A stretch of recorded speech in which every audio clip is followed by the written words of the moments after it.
Hey girls, gays, and theys, and welcome back to the Queer and Podcast. I've missed you guys, okay? It's been a while. I didn't film last week, and then this video is late because it's supposed to come out Sunday, but it didn't. Also, I'm changing my episode release date from Fridays to Sundays because it works better with my school schedule and my work schedule now. So yeah, but this one's late, but we're just gonna ignore that.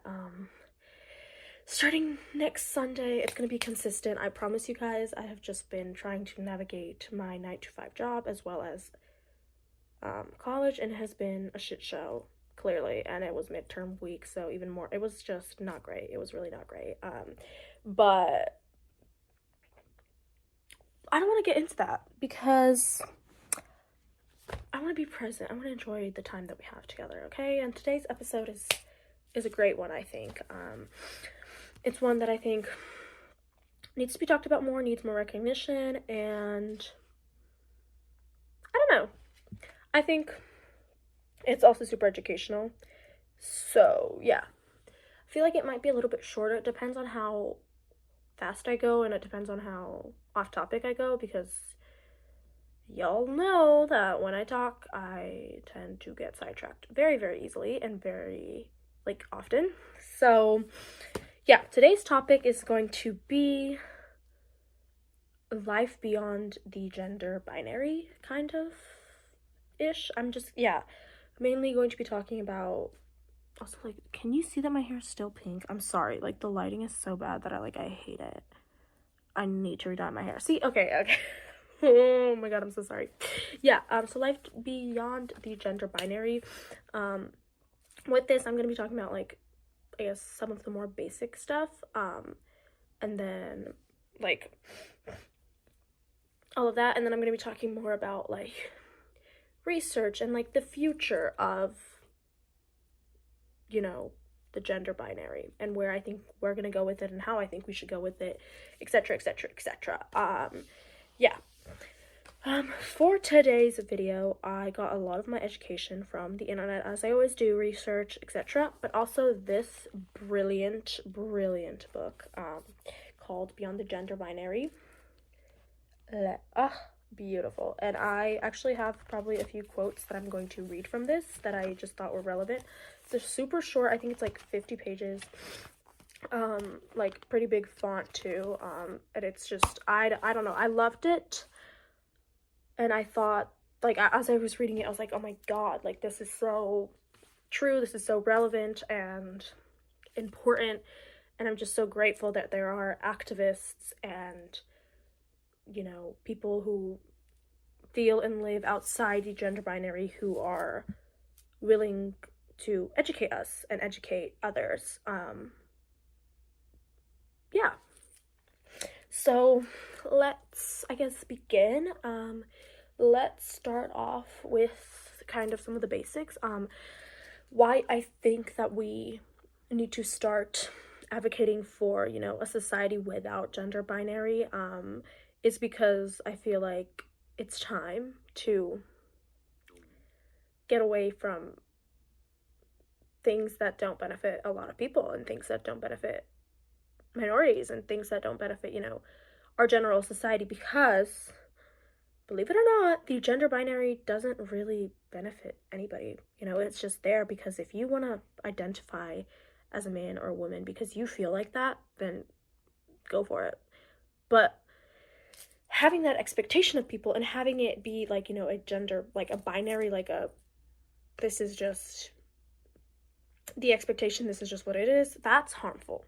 Kind of where I was going with heteronormativity, where it's there's a difference, yes, you can be straight, yes, but there's a difference when you make it the norm and when you treat it as the norm. So yeah, it can be very harmful. And also, gender binary tend to perpetuate gender norms, gender stereotypes, which lead to gender discriminations and all that jazz. That is not good. Yeah. I think that our research needs to be more outside of the gender binary. I think that our health system needs to be outside of the binary, schooling system, I guess education system, all of it, all of it, all of it, all of it. And I think that it is time to start making those changes now. Yeah, because as technology develops, as the world develops, I think that it's important to develop with society. Yeah.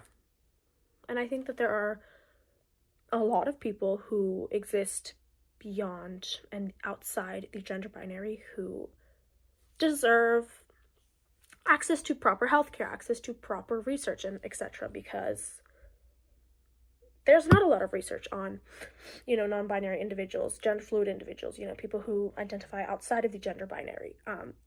And with that, that means that their healthcare isn't as great because there's not enough research as that. And then education systems, how inclusive are we being? Are we ensuring that all of our students feel seen, feel loved, feel safe? Those are important things and daily life factors that affect all of us, but especially affect those living outside of the gender binary, because they shouldn't have to advocate for themselves. There should already be a system set up that advocates for them, right? And I don't think that this is anything like crazy progressive or whatever. I think it's just basic like human dignity, human decency, like normalizing pronouns, which I think that we have started doing a lot more as a society. I know that like Canvas, which is like a school like app, now like there's a pronoun option. Instagram, obviously, like most social media has it. You can put it on emails. It's like it's becoming more of a normal because there was such a push for it. But I think that, normalizing pronouns, but also normalizing gender inclusive language, and all of that jazz that I think is like beyond the binary. And I think that something also is really cool and important is therapy, because I actually had a conversation with my therapist, which like I guess I always have conversation with her, but it was about like gender and about like the gender binary. And she was telling me that, when she was going through all her psych schooling and college and all of that, a lot of it was based on the gender binary, which just isn't the case for today's society and isn't the case for, a lot of people who seek therapy, a lot of clients, because being outside of the expectation can take a toll on your mental health as well. And I think that when you teach, these professionals that are supposed to help you, whether that be, physicians or, therapists, when you educate them based off of a gender binary system, but that's not, our reality today, it can be very harmful because it can not give people who exist outside of the binary proper care, which becomes a problem, obviously. And I feel like the same way that has been done to minorities in the past has been done to women in the past. There has not been enough research on their medications, on, giving birth. And there was a lot of birth deaths and deaths during abortions and all of that because of lack of research, as well as for Black people. And those things still do exist today, but not nearly in as much of a high capacity as they used to. And I think that we should start implementing this for the gender binary, or, dismantling the gender binary. Yeah. Next, I think it's like having personal conversations, because I've always said this, but I think that the best way to learn is through exposure, but also through talking to other people, hearing about their experiences, learning about, their lives. And even if that be through, books, videos, now we have so much out there, like, where we can connect with people, or if that's just, a face-to-face, I'm having a conversation with you, which I think, for me at least, I've benefited so much from that, and I'm so grateful for that, because when I was working with Belgrade Pride, I got to have a lot of face-to-face conversations. Sorry. I had to sneeze. Anyways, I got to have a lot of conversations with trans individuals, in Serbia, and I got to know a lot more about their struggles and how, you know, the Serbian healthcare system is set up and how it doesn't work for trans people. And I'm able to use that information now to educate others on that, but also try and make active change, because now that I know that, I know where the change needs to be, you know, set towards. But before, when I wasn't really aware, I didn't know where my specific activism should go. But now I do, and I think that that's great because it helps like navigate where to put my energy towards, right? And it's not just like, oh, I'm gonna put it towards trans rights, where like, yes, obviously, but I'm also going to put it through specific, like, I'm gonna put it through trans rights in Serbia, specifically making hormones more accessible, making whatever, you know, like examples. And I think that it's important and very, very necessary to get into the specifics, because when you leave out the specifics, that's like, those are chunks and gaps between my healthcare as a cis woman and the healthcare of a transgender woman or a non-binary individual, right? And it shouldn't be like that. There should be no gaps, no chunks, nothing like that in healthcare, in anything in society, because that is not okay. So that, and also I think I mean, this is my personal opinion, but I've always thought that gender is a social construct, and I think that now society is kind of deconstructing that a little bit. And I think that's amazing, because I think that it allows people to be themselves a lot easier, and they feel a lot, you know, safer to come out and safer to be themselves, which is obviously good. But I think that there's obviously still issues with people who are trying to enforce the gender binary, especially in other countries that aren't as liberal progressive as the US and that. And I hate calling the US progressive, because I don't think it's progressive at all. But I also don't think that my ideas are quote unquote progressive. I think that they're just basic human rights that people don't recognize as basic human rights, because they refuse to see people who aren't them, people who aren't as privileged as them, as people. They just refuse to look at it as with empathy, which is horrible. But I wanted to read a few quotes from here, basically kind of just about like personal experiences with gender binary, transphobia, and queerphobia in general. So here we have, this one is: the best way to eliminate a group is to demonize them such that their disappearance is seen as an act of justice, not discrimination. And we see that happening right now in the States, with, you know, conservative states banning gender affirming care, you know, banning discussions about gender, sexuality, whatever. And, you know, politicians saying that we need to get rid of trans individuals, that it's, you know, transness that is breaking society, breaking America, when it's not the case at all. And when we demonize these people, these human beings, we create them to look evil, and, you know, we demonize them so that so many people hate them, so that when they start disappearing, it's kind of, it's like the beginning of a genocide, right? It's like when these people start, you know, disappearing, and when the government starts discriminating against them, people don't see it as discrimination and speak out against it. They see it as an act of justice, because, oh, these people were evil to begin with, so like, it's good that we're getting rid of evil people, it's good that we're getting rid of bad people. But that is not the case.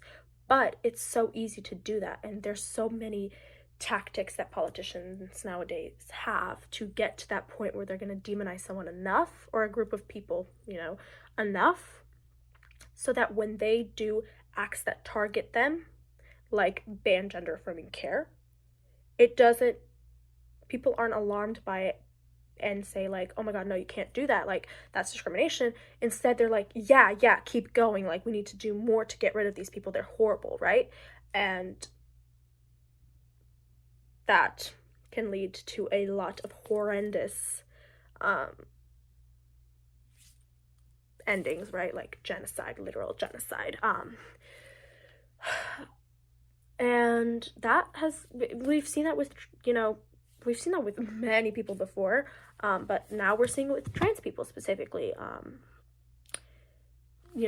and I mean, I think it's unfortunately a political strategy to get more votes from ultra conservative right wingers, extremists, etc. It's not justifiable, but people do a lot of things for power and money, and so that is why I think it's always important to be alert and aware of modern politics, of our politicians, and who we are voting for, because as I said, like, it is so easy to demonize a group of people. It is so easy to manipulate the public and to misinform the public. So yeah. Then I have another quote which I think is amazing, and it is, our existence is made into a matter of opinion, as if our genders are debatable and not just who we are. Just sit with that one for a moment, because oh my god, if this isn't true, I don't know what fucking is. And I've always said this and I've always thought this, but people's existence isn't your fucking debate. You don't get to debate whether this person exists or this person doesn't exist, because they exist whether you like it or not. Non-binary people exist, gender fluid people exist, people beyond the gender binary exist, intersex people exist. I don't care if that makes you uncomfy, because hello, wake the fuck up. They exist. They're people, and it's not your political debate. It's not your it's not something that you get to have discussions about. It's not something that you get to be, like, skeptical. Like, this is not a conspiracy theory. These people are real. They exist. Okay? And it's like, we can't be talking about trans people the same way we talk about fucking aliens, right? Where it's like, oh, do aliens exist? Maybe, maybe not. We don't know. You can't be like that with trans people and be like, trans people are just making it up because, like, no, this is not how the world, this is not how this goes. This is not how this is, like, at least it's not how it's supposed to go. Because those people very much exist, and those people very much have feelings, their life experiences, their life journeys. And if you sat down and talked to them, you would see that they aren't scary, and that they aren't conspiracy theory, and that they fucking exist. Okay? Get your head out of your ass, basically, is what I'm trying to say here. Here we go. I'm already getting mad. Okay. Oh, another one. As if my gender is something that is being done to them and not something that belongs to me. Once again, kind of where my other points were, it's, why are you debating my existence? That's my thing. It's me. It's not something that you get to weaponize. It's not something that you get to use for your political gain, political policies, political whatever the fuck. It's how somebody feels. It's who somebody is. And that's not yours to take away.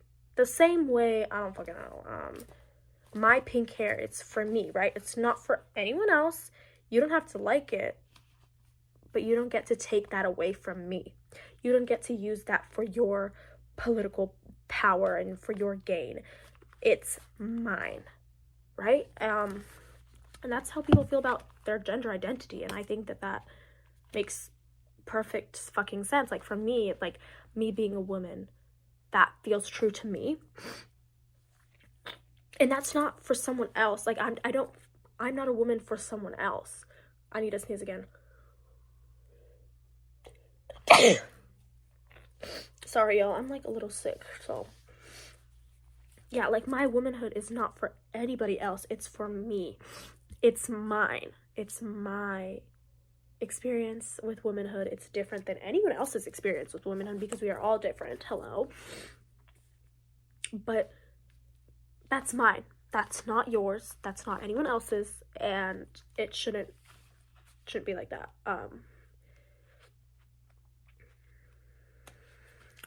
let's see here. What else do I have? Let me, 1 second.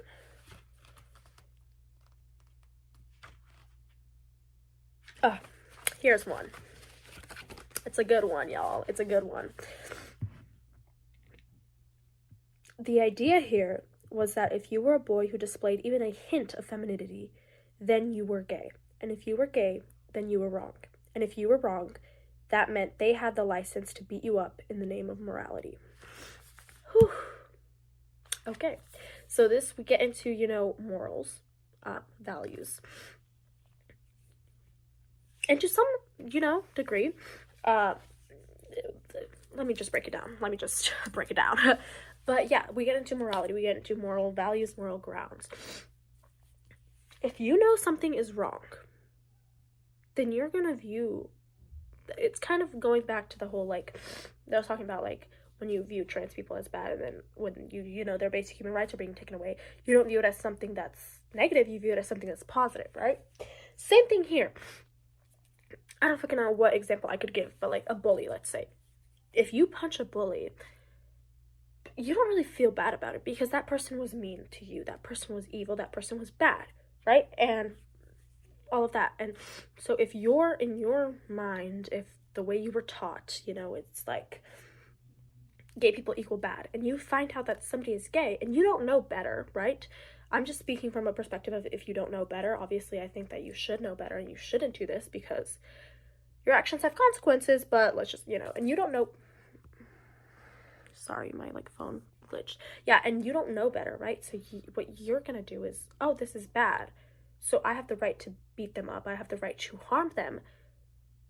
And that's still moral. That's still okay because they were what's wrong, not me, not my actions. And that is toxic and harmful and dangerous in so many ways, but it is so relevant, unfortunately, in our society. And you know, that's how a lot of hate crimes happen, because you think that you have the right and you think that it's okay to beat someone up because you view it as wrong. It's a lot to think about, definitely. I don't want to make this one too long because I feel like the longer my videos, the less people watch it, and I get it because attention spam these days. So yeah, this is the I think this might be my last quote. Let me see. Yeah, I think this is gonna be my last. No, maybe, we'll see. I think this isn't gonna be my last one though. That's the thing about being an LGBTQIA plus kid. You often don't have the luxury to come into yourself on your own terms because other people have already made up their minds for you. Mic drop. Mic fucking drop. I've talked about this before, but when you put cis normativity and heteronormativity as, you know, the norm, oftentimes people have already made up their minds of who you are, right? Oh, you're straight. Oh, you're cis. Like, that's since your birth. That's, you know, they've already made up their minds with that. There's no, like, they don't really, like, you know what I'm saying? Like, and society has already made up their minds. They're like, oh no, I always want my kid to be this, and I want my kid to be that. And there's like all these norms and all these expectations that are just into you, right? And then if you are not that, if you are not hetero, and if you are not cis, and you know, you are not part of that normativity that has been set up and it has been expected of you, it is really, really difficult to, one, figure it out and get to the root of your feelings and the root of like who you are, and two, to come to terms with that, and three, to come out and actually express your identity to the world, because it's scary, because you know that these norms were set up and you know that that has been an expectation of you, and whether or not, I mean, it's unfair, right? But whether or not how you feel about it, it's the reality, right? And the only way to, you know, get rid of that is if the normativity wasn't there to begin with, and we just let kids be kids and figure it out as they go, right? And we don't push these norms onto them,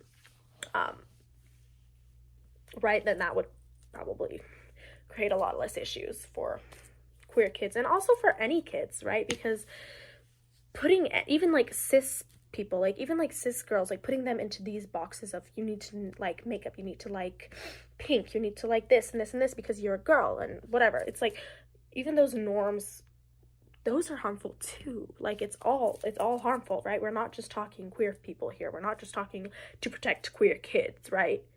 We're talking to protect everyone. Because nobody wants to be put in a box.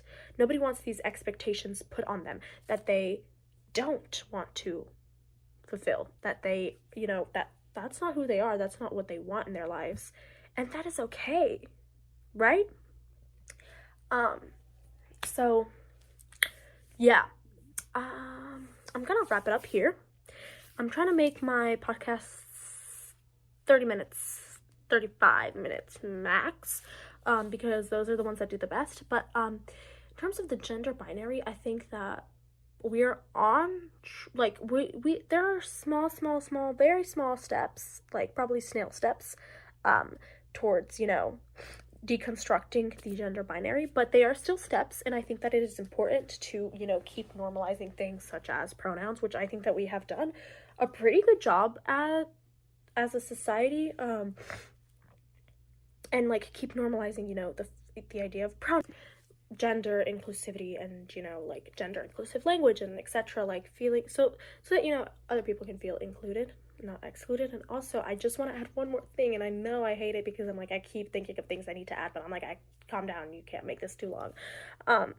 Inclusivity doesn't mean excluding anyone from conversations. It's just adding more people into our important conversations, right? So like let's say I'm talking about abortion, right? And that's an important topic and an important discussion to have. And if I say, for example, I could say like women get abortions because this and this and this and this, right? True, sure. But if I said women and those who, you know, have uteruses get abortions because la la la, that's better because now that's including more people into our important conversations, right?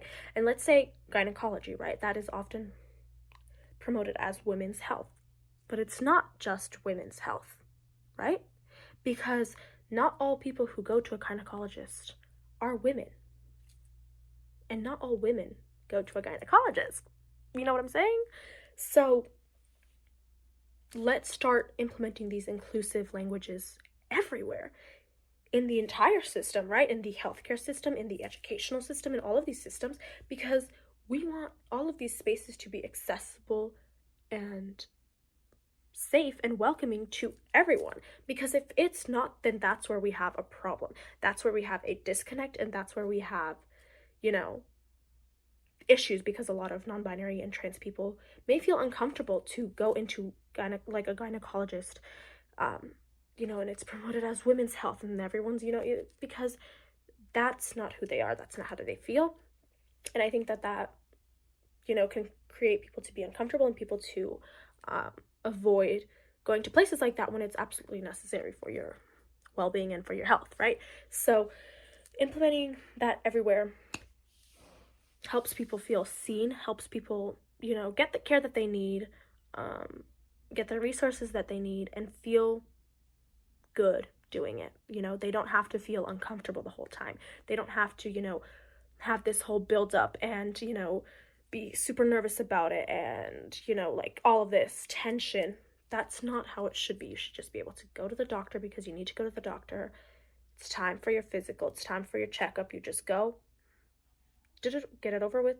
You're done. You're out. There's no, you know, feelings about it. There's nothing that you had to build up, you know, the strength. No, that shouldn't be like that. And unfortunately it is because of the gender binary. So yeah. Whew. I think I'm going to pause there because I don't want this to be long. And obviously this is kind of a never-ending topic. I feel like there's so many things that need to be addressed, and there's so many minuscule things that matter that aren't talked about. But we've got to end somewhere. I cannot keep making these an hour long. That's just not convenient for anyone. Yeah. Thank you for sticking with me to the end. Thank you for bearing with me through my horrible time management and all of that. I promise to be more consistent. I promise to get my shit together. It's just all very new to me, and I'm still navigating a lot of things, and it was just a lot to be thrown at me because I started this podcast during the summer when I had a lot of free time on my hands, right? And that is not the case anymore. And it's definitely been seen throughout. So, yeah. Thank you for listening. Hopefully you learned something. Hopefully this was educational for you. As always, please leave any feedbacks or any comments in the comment section. Chat with me if you have any topic ideas for next time. Anything that you want to share with me, I would love to hear. Follow me on the socials. Everything's at Queer and Podcast. Queer and it's podcast all spaced all together, lowercase, one, not one word, but one thing. Yeah. I'm on Instagram, TikTok, YouTube, and Spotify, right? So depending on if you are a visual person and you want to hear me or see me, then YouTube. But if you don't, then Spotify. So yeah. I love you guys. Hope you have a fabulous week, and I will see you on Sunday. I promise.